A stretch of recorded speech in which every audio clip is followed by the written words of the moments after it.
Before we start, I would like to thank Saturdead for permitting me to narrate this story. His work has been read by some of the best narrators out there, so if you're a regular listener of Creepypastas, most likely you've heard some. In the description of this video, there's a link to this story, as well as a link to support Saturdead with a donation, ensuring more great writing, therefore more Creepypasta videos. And thank you for listening. Please subscribe, like, comment, and share. Now, on to the story.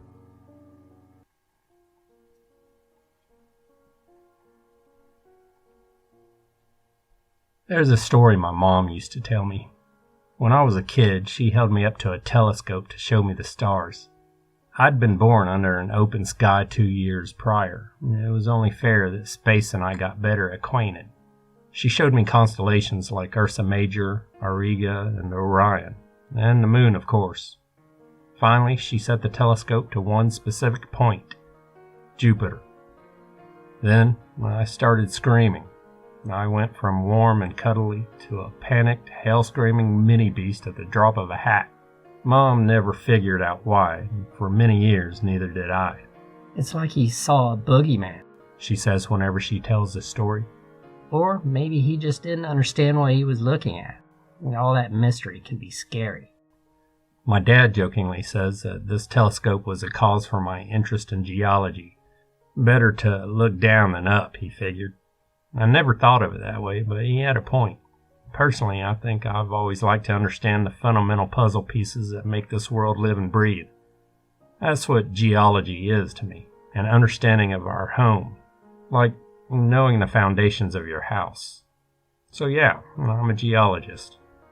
I got my degree at MSU, got a master's degree in Norway, and got an entry-level job at a government agency up in Reston, Virginia. By 2013, I was well on my way to earthquake-proofing my life and personal economy. Things were pretty sweet, but there were a few caveats.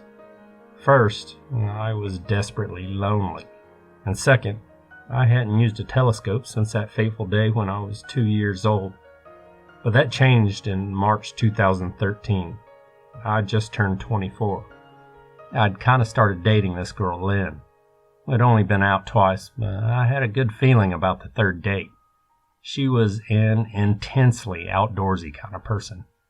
She had all kinds of breathing fabric clothes, super hydro whatever water flasks, and she tracked everything about her life on her ergonomic hyperdigital buzzword watch with this accompanying monthly subscription app.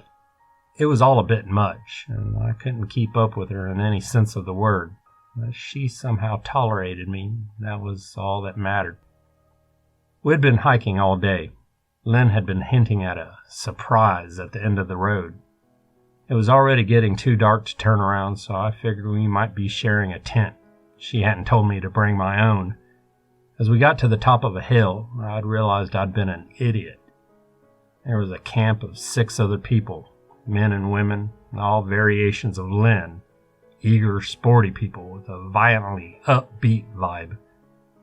Lynn turned to me with the biggest smile. Surprise! She laughed. We got a stargazing party. Yeah, I'd misread the entire date thing. I was supposed to bring my own tent, but Lynn figured that was implied. Apparently, you should always bring a tent when hiking. I hate unwritten rules. In that moment, I was just a bitter man coming to the realization that we had vastly different ideas of what that date was going to look like. Still, I had a good time. We had hot dogs, s'mores, and her friends had put up telescopes to play with. There was supposed to be a meteor passing by, and they all wanted to see it. Honestly, I think it was just an excuse to get out of town for a while. One of Lynn's friends had brought a bottle of schnapps. Not much, but enough to play some Never Have I Ever and have a good laugh or two. By the time the meteor came around, we had almost forgotten about it. Hell, I'd almost forgotten about Lynn. We all got up and took turns with the telescopes. It was sort of magical in a way, all of us standing on that hill looking up at the clear sky. No light pollution, no passing cars, just a bunch of people and the stars. And it was my turn.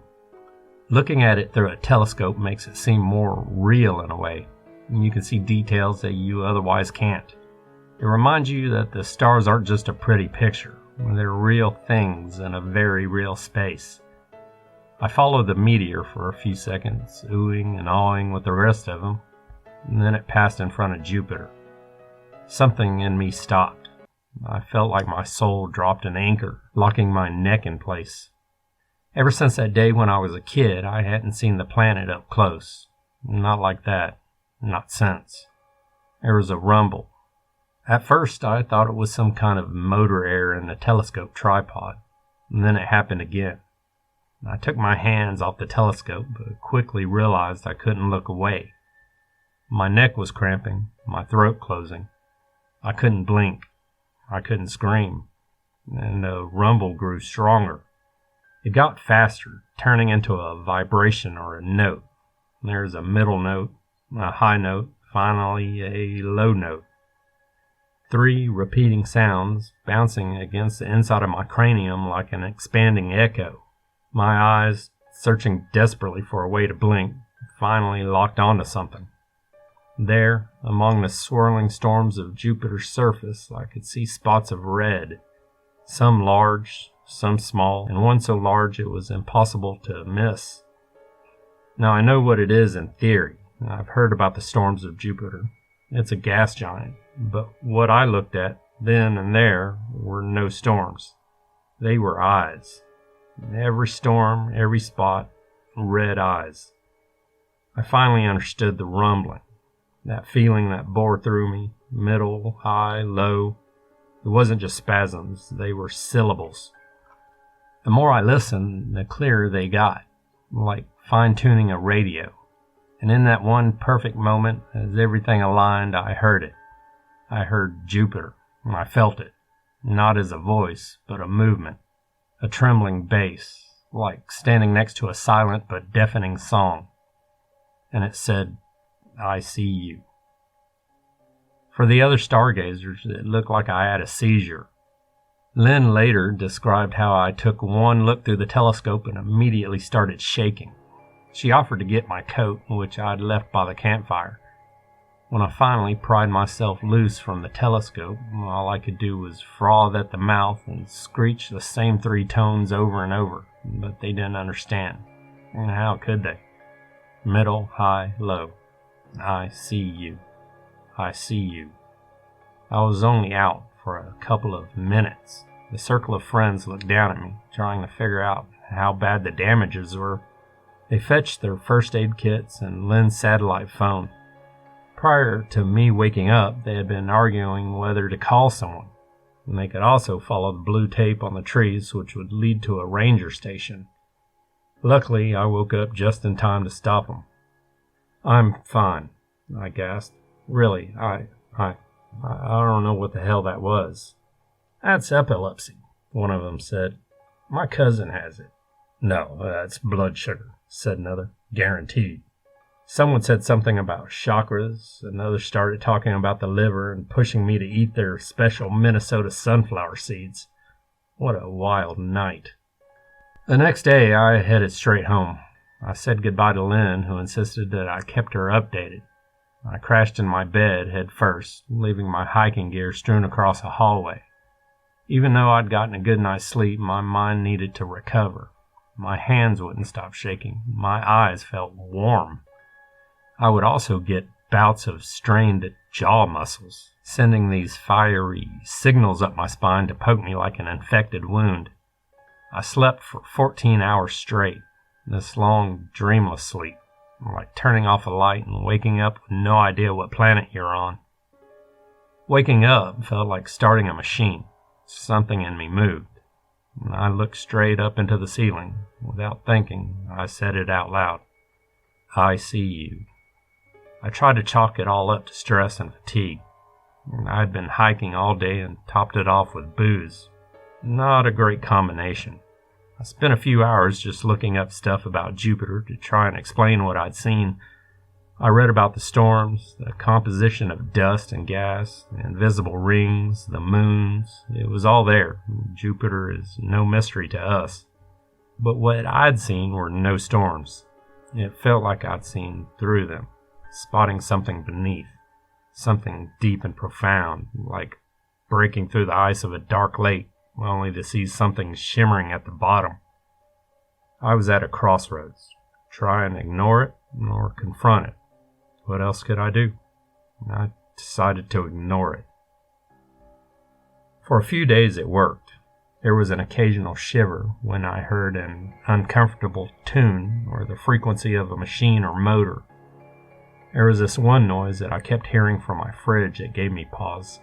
At one point I just stood there, head pressed against it, listening. Traces of that mysterious rumble looking to grasp me. Lynn and I kept in touch, and she was worried about me, asking me to get checked out. I couldn't be bothered at first, but she made me promise. I thought about telling her I'd gone without actually going, but she was so sincere. I couldn't bring myself to lie, no matter how convenient. The doctor couldn't find anything wrong with me, not physically at least. I kept getting distracted by all the hums. I imagined hearing that frequency and a little bit of everything, directly translating to spotty words in the back of my mind. I could hear C coming off of a computer screen, U from the rumbling pipes in the bathrooms. Just spots of recognition sending flakes of ice up my spine as a constant reminder that I was, in fact, nowhere near okay. It all came to a breaking point one evening when I was making dinner. I was alternating between frying chicken and answering messages from Lynn when I got into what I can only explain as a groove. There was a hum coming from the kitchen fan which resonated exactly with one of the frequencies. It was calling to me, over and over. You. I have no idea how long I stood there. My mind just synced to this rhythm.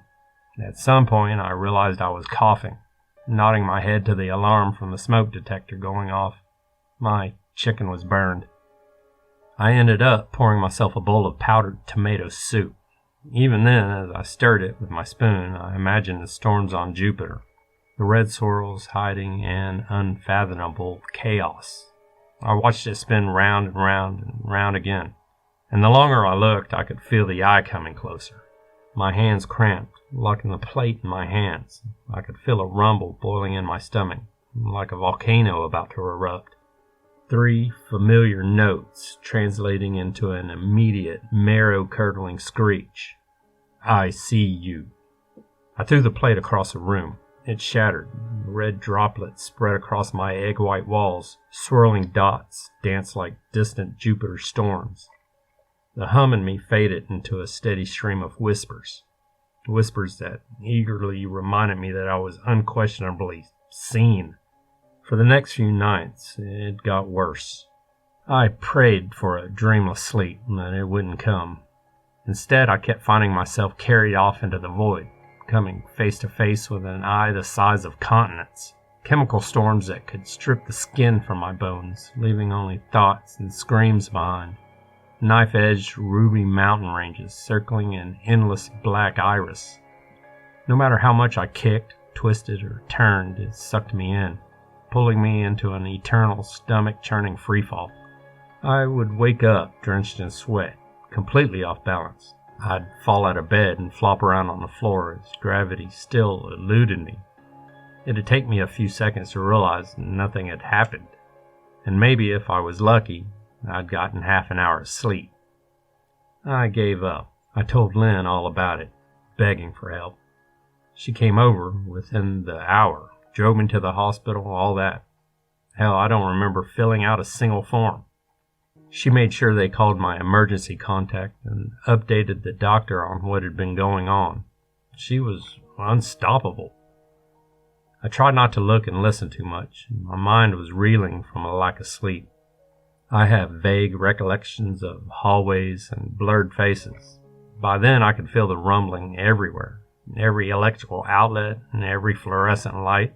I could feel it in the texture of my rubber soles dragging across the white linoleum floor. It wasn't letting up. The only clear memory I have is of staring into the eyes of a doctor as I had a moment of clarity. He looked at me like I'd slapped him. Good. he said. "And your eyes are working." What? You can see me, right? He took down a few notes and checked my eyes. "You said so just now." They kept me overnight for observation. My mom came by with some supplies and words of encouragement. She stroked my head and made sure I always had a glass of water on hand. Whenever my fever-like rants and seizures would start, she was there to calm me down. Well, to the best of her ability. At that point, I was so far gone that I couldn't even explain it to her. It was just this constant assault on my senses, like my brain was swollen with voices. Then, at some point, it stopped. And I remember it clearly. Mom had opened a window overlooking the parking lot, and I had a clear view of the night, distant stars making their way across the sky. After shifting constantly for days, the relaxation I experienced was indescribable, euphoric. This warm, enveloping feeling spread all throughout my body, like becoming a comfort blanket. Mom stroked my hair. "You always liked that," she said. "Remember, you used to sleep with the window open." I don't remember that." No stuffed animals or nightlights, just an open window. Anything else and we'd get a nasty tantrum. She sat with me for a while before she got up to use the restroom. When she got to the door, she turned back to me. "You know, the night when you were born, we never thought you'd make it. It was all a mess. The car broke down. Your dad thought we could cut through a field to make it to the hospital on foot." "I know," I sighed. "I was born in a field." "The paramedics found us," she continued. "If it hadn't been for the bright night and the stars, they never would have. It saved your life." I looked out the window, and there was something strangely comforting about that vast darkness now that it didn't fry my nerves, like a dark sea where you can imagine the waves. "We thought you wouldn't make it, but as soon as we heard them, we knew you'd be okay." A primal thought swam to the front of my mind, a vague feeling of people around me, being naked and cold in an open field, hands grasping me, a voice far above whispering, "Don't worry, kid." A breath that lasts for a lifetime. "I see you." The next morning I was discharged. My nerves had calmed, and I'd gotten a prescription for seizure medication. I was rolled out of the main entrance, where Lynn met up with us. It wasn't the kind of introduction I'd planned on doing that day, but that time was as good as any. Mom had her promise to take me home. Lynn was happy to help. We started to drive, and I immediately felt something strange. A tinge of something cold, like a snowflake hitting an open wound. "Do we need to stop?" she asked. "Are you okay?" "No, just wait." As I looked around, the feeling shifted, and at one specific point it disappeared. It just disappeared. I followed the direction with my finger, pointing at something in the distance. "Can we go, there?" I asked. "Right there, that way?" "The highway?" "Sure, yeah." "To where?" "No clue." Lynn pondered it for a sec, then nodded. "Highway it is." We followed it for hours and turned the day into a road trip. We crossed the state line into West Virginia somewhere in the afternoon, and Lynn didn't seem to mind. She made an adventure out of it. Between my spontaneous bouts of nausea and confusion, I enjoyed her company, not to mention the snacks she got us. As the sky started to darken, I figured she'd have us turn around or look for a motel. But no, she kept going. I could feel the point in the distance shifting faster and faster. We were getting closer. There was something there, something that made the shaking fade, clarity return, a piece of me settling back to where it ought to be. We ended up going down a long gravel road. Every twist and turn came suddenly, forcing us to crawl at a snail's pace. Lynn didn't seem to mind, though. She'd put on some John Denver and had her own little sing-along. "You don't have to do this," I said. "We could be here all night." "That's okay," she smiled. "You sure?" "A fourth date is a fourth date." "I'm sure you've had better." "I've had worse." As the gravel road turned to dirt and came to a stop, I could feel we were getting close. I tried to explain it, but I couldn't find the words. It was like a spot of nothing, growing bigger.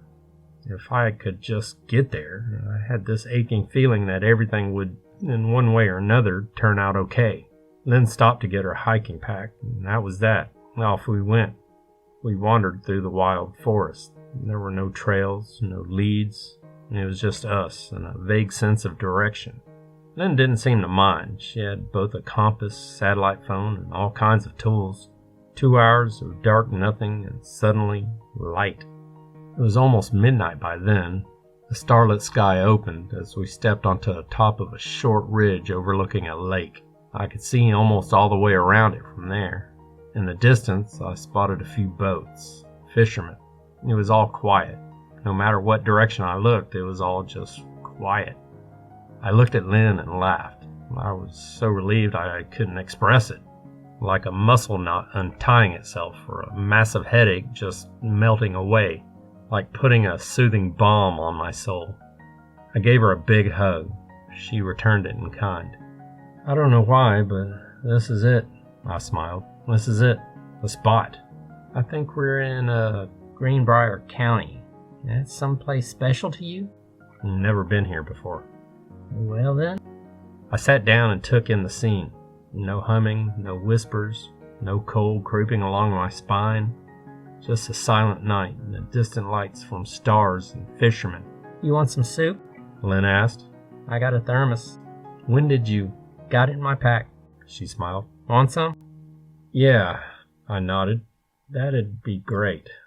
She poured me a cup and handed it over. My eyes drifted upwards. Something red moving across the sky.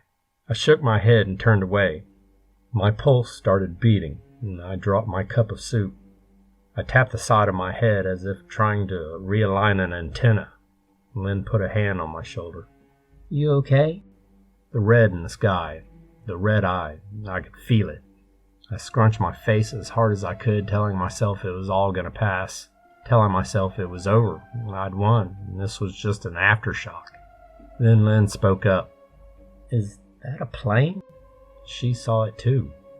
I looked back at Lynn, seeing a red gleam in her eyes, a reflection of what loomed overhead. The joy faded from her.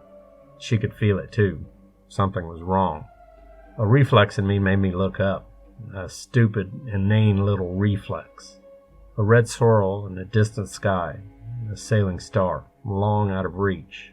My breath grew shallow as I realized I couldn't look away. Everything else faded as my sight was slowly swallowed by that distant vision.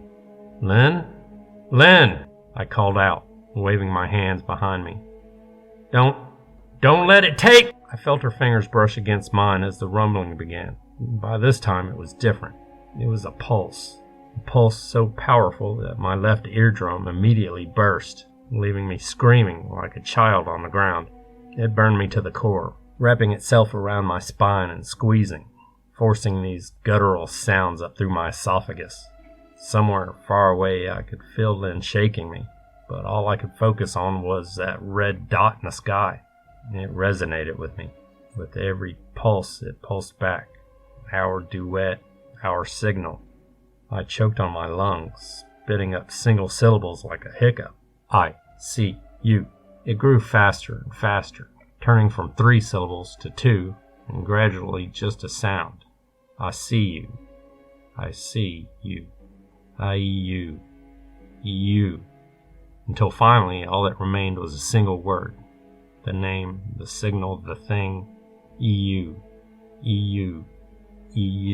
And with every beat of my heart, the thing in the sky started to turn. I could hear Lynn in the distance, as through a pane of thick glass.